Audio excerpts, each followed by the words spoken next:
Mindful மார்கழி சீரீஸோட 7வது எபிசோடில் இருக்கும். நோன்பு அப்படிங்கிறது நம்மளுடைய பாரம்பரியத்தில் ஒரு இம்பார்ட்டண்ட்டான விஷயம். இந்த நோன்பை நம்ம மேற்கொள்ளும் பொழுது நமக்கு ஒரு கிளென்சிங் ப்ராசஸ் நடக்குது, ஒரு பாடி ரீசெட்டும் நடக்குது. இப்படி நம்ம மைண்டுக்கும் ஒரு ரீசெட் தேவை அப்படின்னு நமக்கு ஞாபகப்படுத்துகிற மாதம் தான் இந்த மார்கழி. நம்ம புது மனுஷனாக மாறணும், நிறைய புது விஷயங்களை உருவாக்கிக்கணும், இன்னும் ப்ரொடக்டிவாக இன்னும் பெட்டராக இருக்கணும் அப்படின்னு ஆசைப்படுறோம். ஆனால் நம்மளோட ஓல்டு செல்ஃப் நம்மளை இறுக பிடிச்சிட்ருக்கு. அந்த பழைய பழக்க வழக்கங்களால் அந்த விஷயங்களுக்கே நாம் திரும்ப திரும்ப போயிட்டுருக்கோம். அந்த பழக்க வழக்கங்களால் நம்ம இன்னும் பெட்டராக மாறுறதுக்கான வாய்ப்புகளை எடுக்காமே இருக்கோம்.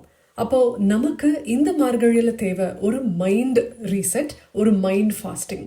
எதெல்லாம் நம்மளை சீக்கிரமாக டிஸ்ட்ராக்ட் பண்ணுமோ, எது நம்மளுடைய முக்கியமான விஷயங்களை செய்ய விடாமல் தடுக்குமோ அந்த விஷயங்களை விலக்கிறது அப்படிங்கிறது, அதை ஸ்டார்வ் பண்ணுறது அப்படிங்கிறது இந்த சீசனில் நம்ம பண்ண வேண்டிய முக்கியமான ஃபாஸ்டிங்.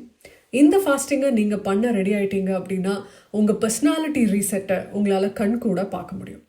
நன்றி.